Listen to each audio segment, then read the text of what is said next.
Pertama adalah pensiun. Pembayaran manfaat pensiun juga tidak termasuk yang diefisienkan, tetap dibayar sesuai dengan jadwal dan sesuai dengan yang sudah direncanakan. Nilai pembayarannya pada sampai dengan 28 Februari 2025 adalah 35,3 triliun rupiah. Lebih tinggi dibandingkan Januari dan Februari tahun lalu. Yang tahun lalu adalah 34 triliun rupiah.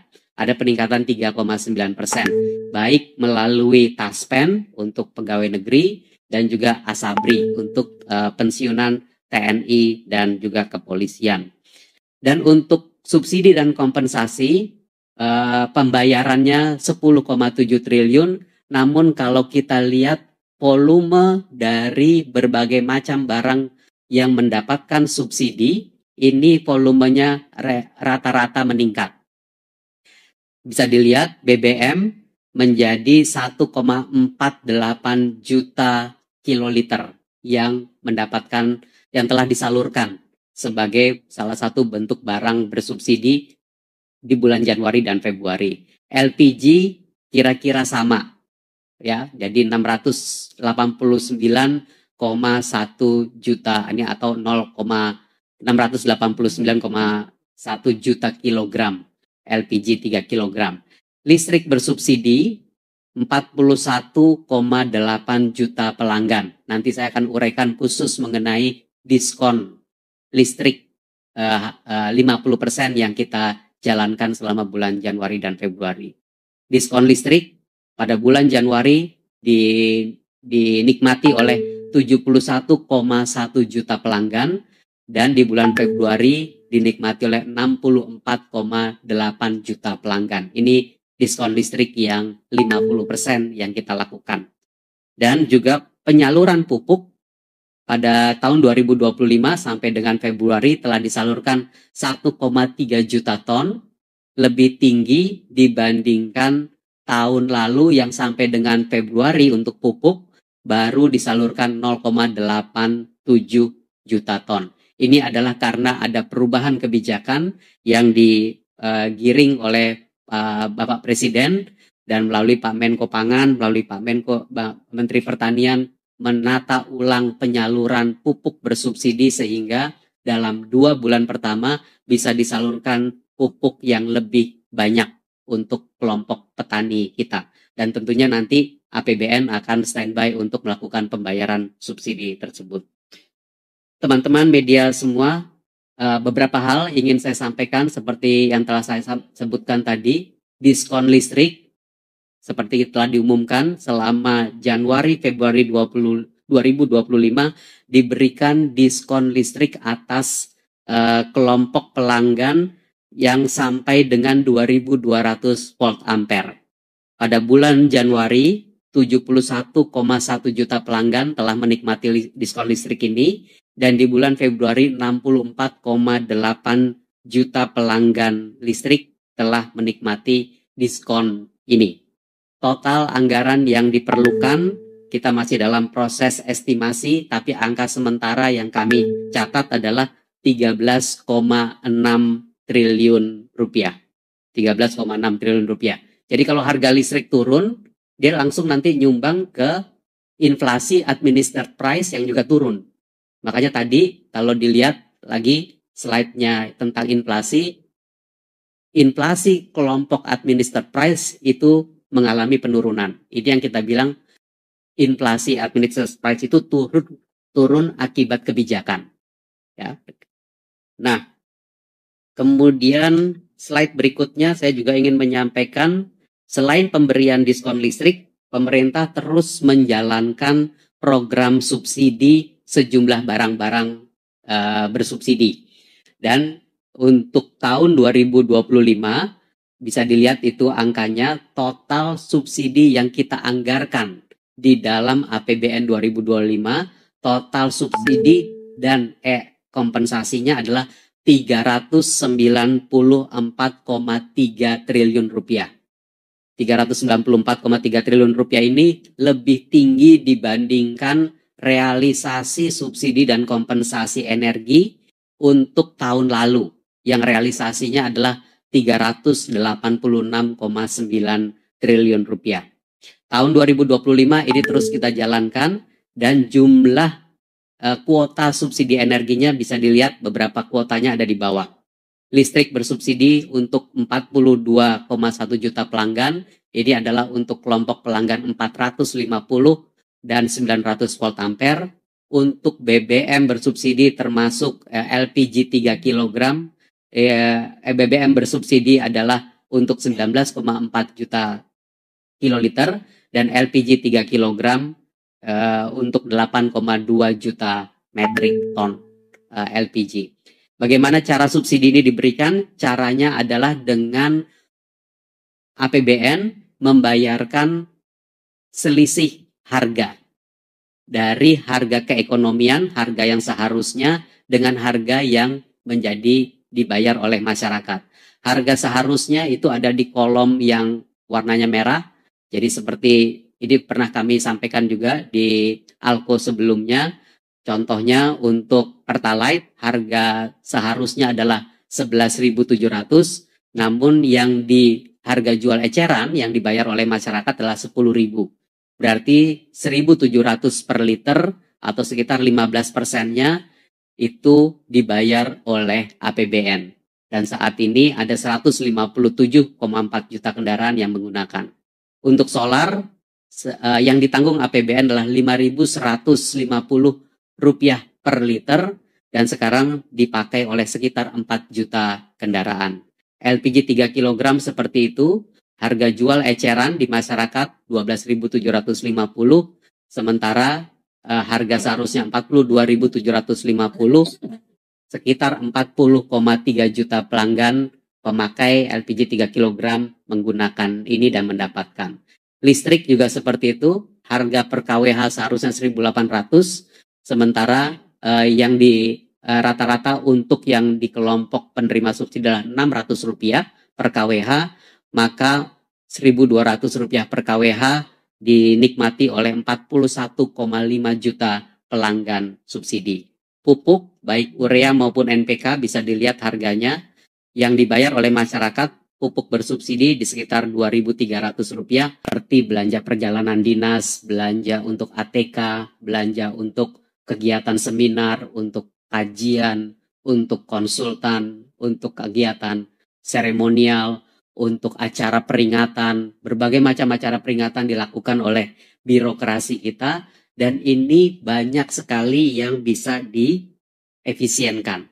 Nah, Bapak Presiden memahami bahwa bisa dilakukan efisiensi ini setelah melihat sistem di Kementerian Keuangan, khususnya ketika itu kami memaparkan mengenai seperti biasa ya, tanggal 31 Desember tentang posisi kas, tutup tahun dan seterusnya, yang juga melihat sistem yang dimiliki oleh Kementerian Keuangan kita.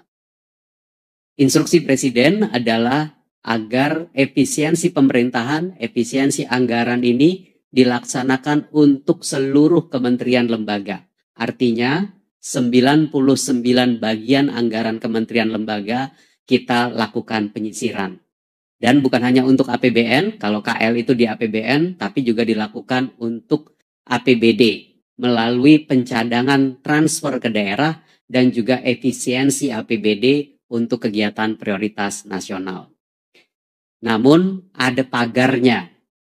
Pagarnya adalah efisiensi anggaran yang kita lakukan tidak menyentuh belanja pegawai.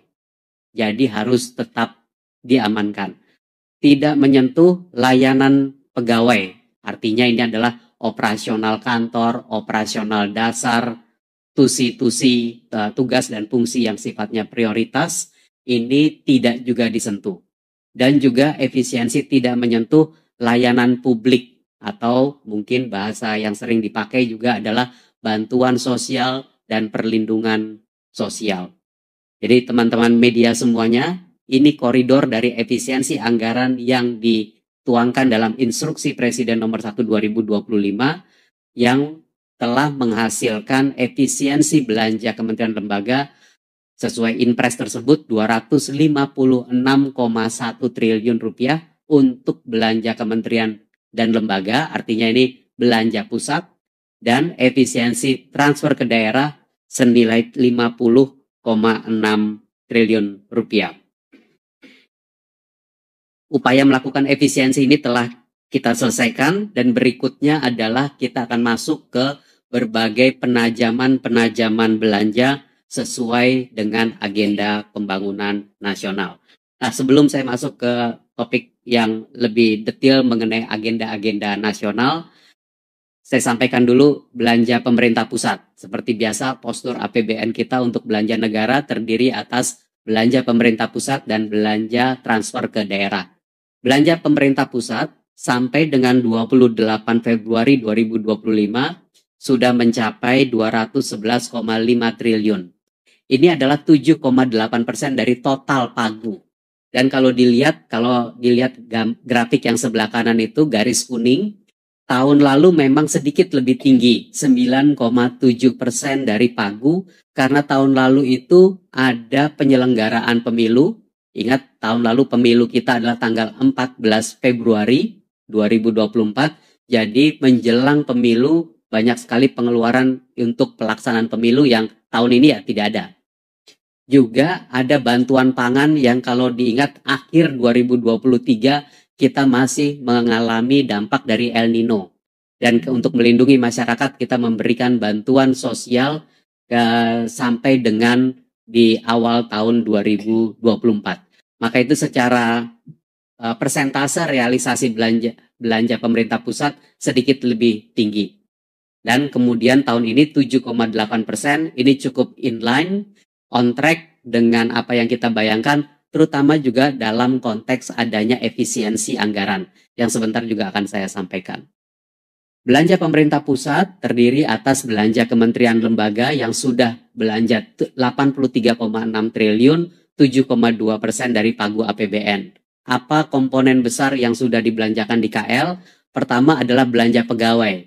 Yang tadi seperti saya sampaikan dalam proses efisiensi anggaran memang tidak dikurangi, tidak disentuh. Selain itu juga belanja bantuan sosial yang juga tetap berjalan, tetap disalurkan sesuai dengan jadwal yang memang tetap menjadi agenda prioritas nasional. Jadi pembayaran kepada PBI, program PKH, kartu sembako, KIP kuliah, PIP, dan seluruh bantuan sosial lainnya tetap dijalankan. Lalu komponen kedua dari belanja pemerintah pusat adalah belanja non-KL, 127,9 triliun. Ini adalah 8,3% dari pagu APBN yang dipakai untuk pembayaran manfaat pensiun seperti gandengannya yaitu gaji pegawai, pensiun tidak termasuk yang terkena efisiensi. Jadi tetap dibayarkan. Subsidi dan juga kompensasi tetap disalurkan kepada masyarakat. Saya masuk ke beberapa jenis belanja yang agak spesifik. Sebelah kiri adalah belanja pegawai. Ini yang tadi saya sampaikan. Dibandingkan belanja pegawai sudah dibelanjakan sampai dengan 28 Februari, sudah dibelanjakan 36,3 triliun, dan ini lebih tinggi dibandingkan belanja pegawai sampai dengan Februari 2024. Sampai dengan Februari 2024, belanja pegawai adalah 35,1 triliun. Tahun ini 2 bulan kita sudah membayarkan gaji dan tunjangan 36,3 triliun. Detil gaji tunjangannya di bawah. Gaji dan tunjangan 23,8 triliun dan tunjangan kinerja, lembur dan berbagai macam untuk pembayaran pegawai 12,5 triliun. Sebelah kanan belanja bansos sudah dibelanjakan 25,9 triliun atau 19,2% dari pagu di dalam APBN. Ini adalah belanja yang manfaatnya dirasakan oleh masyarakat, terkhususnya masyarakat kelas ekonomi bawah. Termasuk bantuan PKH tetap jalankan, bantuan kartu sembako, iuran PBI untuk jaminan kesehatan nasional, PIP, KIP kuliah, dan sebagainya.